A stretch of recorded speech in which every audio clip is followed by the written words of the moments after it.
বিষয় কি জানেন, মানুষ যে সম্পত্তির জন্য সম্পর্ক নষ্ট করে, যে সম্পত্তিটা যাদেরকে দেওয়ার জন্য, যেমন বাবা ভাইয়ের সাথে দুশ্মনী করলো সম্পত্তির জন্য, এই সম্পত্তি যেন আমার সন্তানরা পায়, এটাই চাওয়া। কি আজব ব্যাপার, একসময় সেই সম্পত্তিটাই তার জন্য কাল হয়ে দাঁড়ায়, নিজের ছেলে মেয়েরা সম্পত্তি নিয়ে মারামারি করে, বাপ মাকে বাদ দেয় না একবেলা। মনে রাখবেন, টাকা সম্পত্তি থাকলেও জ্বালা, কিন্তু থাকলে বেশি জ্বালা। থাকলে একটু জোরে বলেন, থাকলে না থাকলে একটু কম জ্বালা। যার নাই তার টেনশন একটা, আহা নাই। যার আছে তার টেনশন, কেমনে ধরে রাখবো, কেমনে বাড়াবো, কেমনে বাক করবো, কারে কি দিব, কে কোনটা ফাইয়া খুশি হবে, কে কোনটা ফাইয়া নারাজ হবে, হাজার টেনশন। সেজন্য রব্বুল আলামিন বলে, বান্দা রিজিকের বিষয়টা আমি রব নিজের হাতে রেখেছি। কেন জানো? তোমাদের হাতে রিজিকের দায়িত্ব ছেড়ে দিলে তোমরা আপনকে বাড়াই দিবা, পরকে কমাই দিবা, বন্ধুকে বাড়াই দিবা, দুশমনকে কম দিবা। যেমন রিজিকের হাজার রিজিকের একটা অংশ হচ্ছে অক্সিজেন।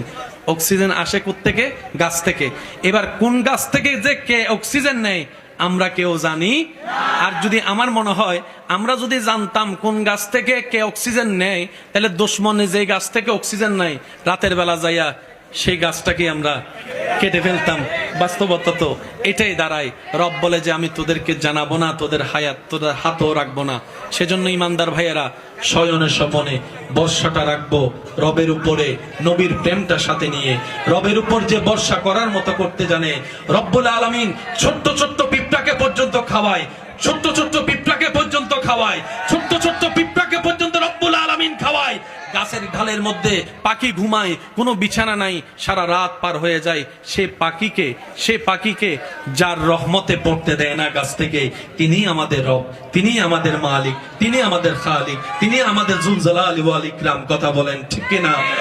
আমাদের রাজ্জাক, আমাদের আল্লাহ, আমাদের রহমান, আমাদের আল্লাহ, আমাদের রাহিম, আমাদের আল্লাহ, আমাদের গফুর, আমাদের আল্লাহ, আমাদের গফফার, আমাদের আল্লাহ, আমাদের খালিক, আমাদের আল্লাহ, আমাদের হায়াতের মালিক, আমাদের আল্লাহ, আমাদের মওতের মালিক, আমাদের আল্লাহ, আমাদের ইজ্জতের মালিক, আমাদের আল্লাহ, আমাদের জ্ঞানের মালিক, আমাদের আল্লাহ। আর সেই আল্লাহ হচ্ছে ইন্নাল্লাহা আলা কুল্লি শাইইন কাদির। যেহেতু এমন একজন রব আমাদের আছে, টেনশন করার কোনো দরকার।